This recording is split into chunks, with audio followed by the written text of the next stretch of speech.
అధ్యక్ష కేటీఆర్ గారు మాట్లాడుతూ ఇంకెన్నిసార్లు ఈ బిల్లులు పెడతారని మాట్లాడడం జరిగింది సార్. వాళ్ళు 2018లో తీసుకొచ్చినటువంటి పంచాయతీరాజ్ చట్టంలో 50% మాత్రమే రిజర్వేషన్ ఉండాలి అని ఏ రాష్ట్రంలో కూడా చట్టాలు అట్లా లేవు సార్. సీలింగ్ క్యాప్ ఇక్కడ పెట్టడం జరిగింది కాబట్టి దాన్ని సవరించడం కోసం ఈరోజు సవరణ బిల్లు పెట్టడం జరిగింది సార్. అదే కాకుండా ఆర్థికంగా ఏదో చేస్తారన్నారు. ఆర్థిక రాజకీయ సామాజిక అసమానతలు ఉన్నాయి కాబట్టే ఆర్థిక సర్వే చేయించడం జరిగింది. తద్వారా ఉద్యోగ ఉపాధి అవకాశాలు కల్పించాలి, ఎడ్యుకేషన్ అవకాశాలు, తర్వాత వాళ్ళ జీవన ప్రమాణాలు పెరగాలి అనే ఉద్దేశంతో ఈరోజు ఈ సర్వేను కూడా చేయడం జరిగింది సార్. దాంట్లో 42% స్థానిక సంస్థలకు సంబంధించింది, తర్వాత ఎంప్లాయ్మెంట్ ఎడ్యుకేషన్కి సంబంధించింది కూడా ఉంది. ఆర్థిక అసమానతలు తొలగిపోవాలంటే ఉపాధి కూడా ఉండాలి సార్. అందుకోసం ఎకనామికల్ సర్వే కూడా చేయడం జరిగింది సార్. అదే కాకుండా ఆ రోజు 50% సీలింగ్ను మేము పెట్టలేదు, సుప్రీంకోర్టు పెట్టడం మూలంగా మేము అక్కడికి పరిమితమైన అన్నారు సార్. మేము ఈరోజు ఫైట్ చేస్తా ఉన్నాం. మరి మీరు ఆ రోజు ఆ కోర్టు తీర్పును సవాల్ చేస్తూ లేదా వేరే రకంగా ఎజిటేషన్ ఏమన్నా చేసినటువంటి దాఖలాలు ఉన్నాయంటే ఏది జరగలేదు సార్. కాబట్టి వాళ్ళ ఉద్దేశం ఎట్లున్నదంటే ఈ బిల్లు రాకూడదు అనేది మనసులో ఉంది, ఈ రిజర్వేషన్ జరగకూడదు అనేది. అందుకనే వాళ్ళు కనీసం కులగణనలో కూడా పాల్గొని వివరాలు ముఖాముఖి ఇవ్వలేకపోయినరు.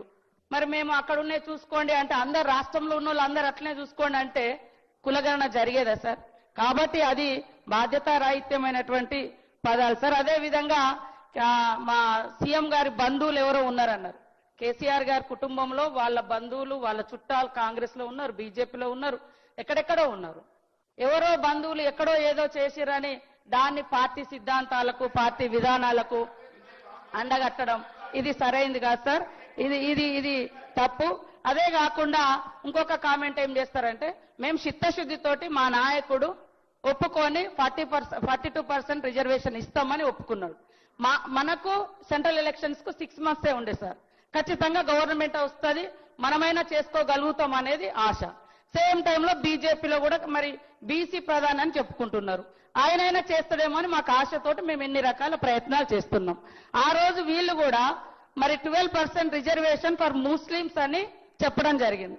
కేవలం ఇక్కడ తీర్మానం చేసి అక్కడ పంపించారు అంతే తప్ప దాని మీద ఏమన్నా ఫైట్ చేశారా? మరి వీళ్ళు ఏమన్నా కేంద్రంలో అధికారంలోకి వస్తారని ఆలోచన ఉండేనా ఆ రోజు? మాకైనా ఆశ ఉంది.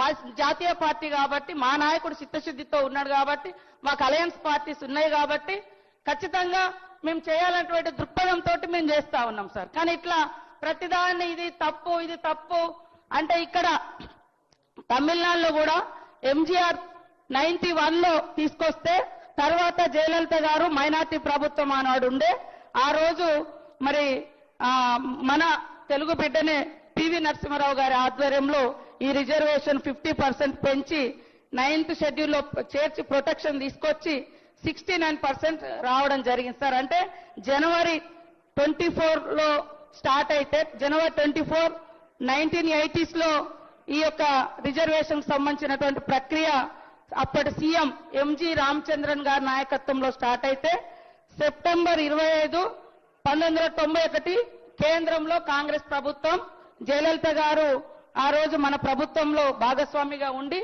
మరి ఆనాడు మన ప్రభుత్వం కూడా ఇట్లాంటి అన్ని కూడా సానుకూలంగా ఆలోచించింది, ప్రజల డిమాండ్కు అనుగుణంగా చేయడం జరిగింది సార్. ఇప్పుడు కూడా మేమందరం ఒకటే కోరుతా ఉన్నాం, కేంద్రంలో ఉన్నటువంటి బీజేపీ ప్రభుత్వం దయచేసి ఇక్కడటువంటి 8 మంది ఎంపీలు మాకు 8 మందిని ఇచ్చారు, వాళ్ళకి 8 మంది ఇచ్చారు హాఫ్. కాబట్టి ఇది రావాల్సింది కూడా ఎక్కడ ఉంది? కేంద్రం దగ్గర ఉంది. కాబట్టి ఇక్కడటువంటి 8 మంది ఎంపీలు, దాంట్లో 2 కేంద్ర మంత్రులు ఉన్నారు, ఇక్కడ 8 మంది ఎమ్మెల్యేలు ఉన్నారు.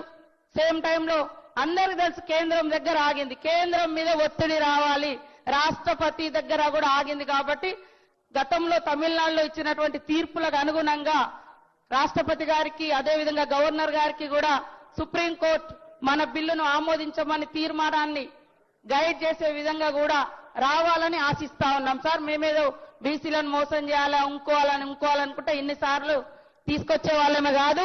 వాస్తవానికి మన గవర్నమెంట్ డిసెంబర్ 2023లో అధికారంలోకి వచ్చింది.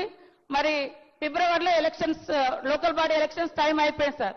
మేము అట్లా దాటవేయాలంటే అప్పుడే ఎలక్షన్ పెట్టి తర్వాత చూసుకుందాం అనుకునేటోళ్ళం.